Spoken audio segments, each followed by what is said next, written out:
What's the current size of IFC portfolio in Jordan? How many agreements have been signed over the past year and so far this year? And what is their total value?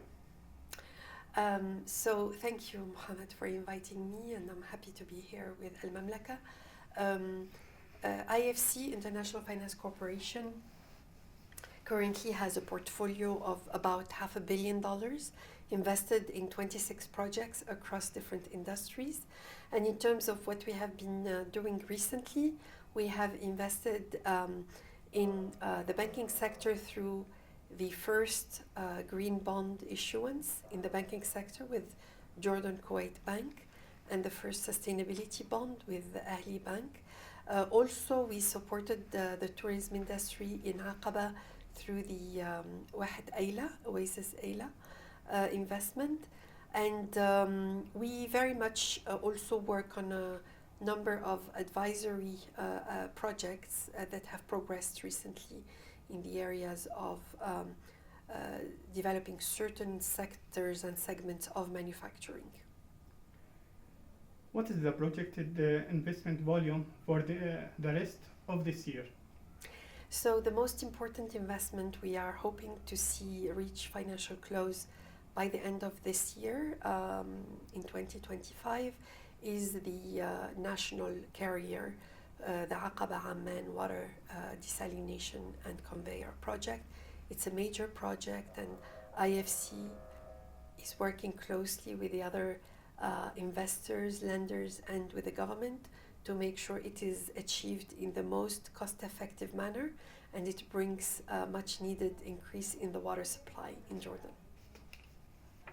In addition, we are working on other areas like fertilizer industry, health services industries, and we are always looking to support investments in infrastructure in Jordan. Third question. What are the main challenges facing the private sector in Jordan, and how is the IFC positioned to help overcome them? So, generally speaking, for the private sector to flourish, we need to have ease of doing business.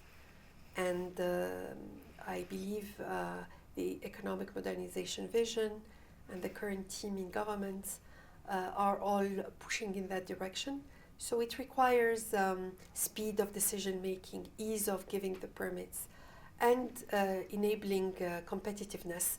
So one of the ways we try to make a difference there is by providing some, what we call creating market advisory. Right now we are finalizing some detailed work to allow the pharmaceutical industry in Jordan to get access to new certifications that make it able to export to more markets and to achieve more production of other types of medication. We are working to position Jordan within the supply chain or value chain creation of the semiconductors. And we are re-examining the positioning of Jordan when it comes to the segment within the textile industry and how to do it in a way that becomes more of a Jordanian job creation opportunity.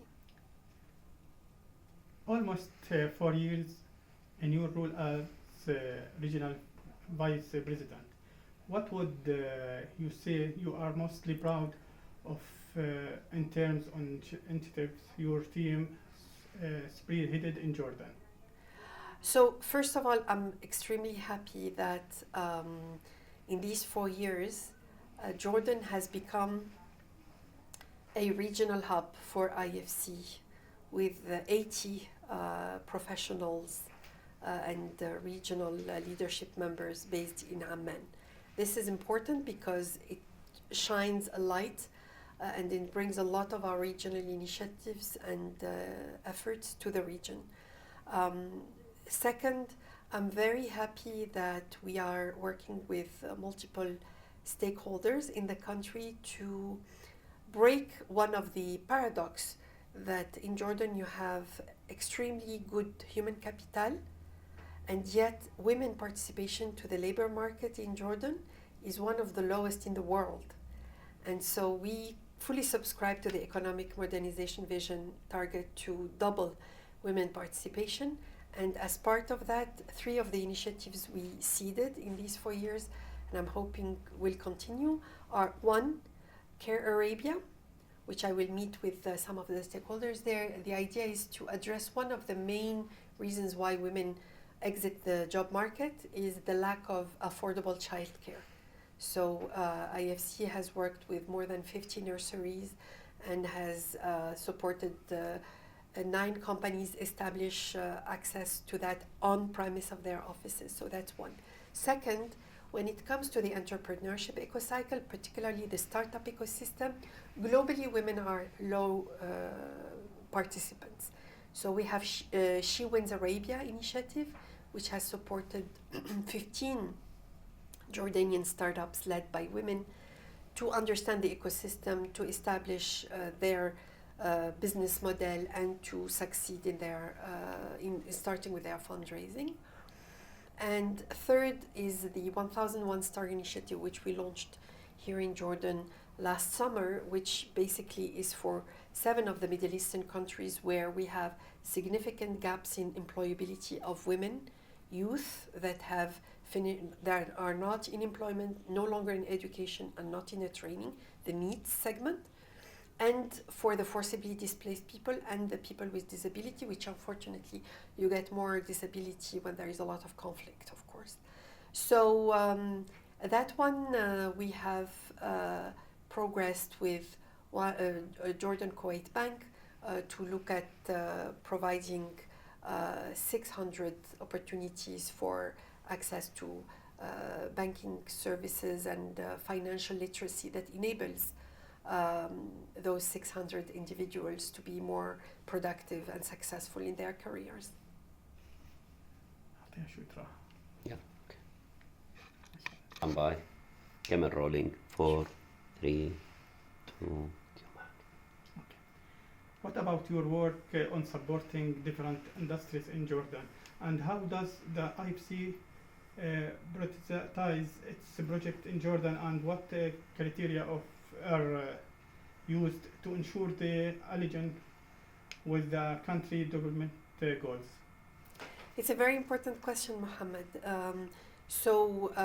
It's very important that the work we do be aligned with what we believe is a good path to develop the private sector, because that's our mandate, but also that it has ownership by the local population, and therefore the economic modernization vision is our proxy for what the vision of the Jordanian people is, and we therefore align our areas of intervention with that.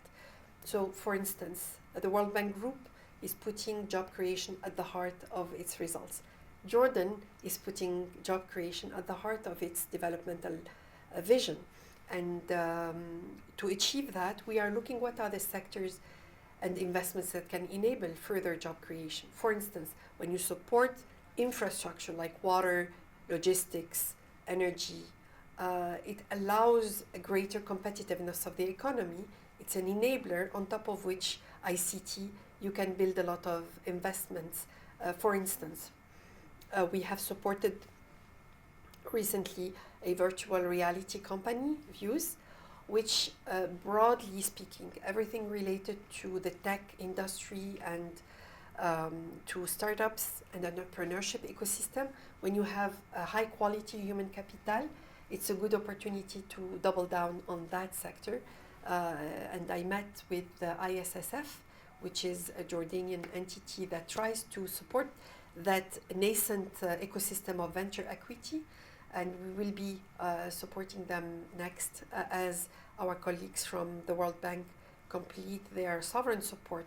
We come in to support their access to commercial funding going forward to accelerate the momentum of entrepreneurship and job creation through value addition startups. The second, value addition manufacturing. Again, when you have high quality human capital, you want to do the high value manufacturing. That is where we are at the early stages of identifying where is the positioning for Jordan to attract investments in semiconductor, in more pharma segments by getting the right international accreditation. In certain segments of textile with greater value addition, etc., etc.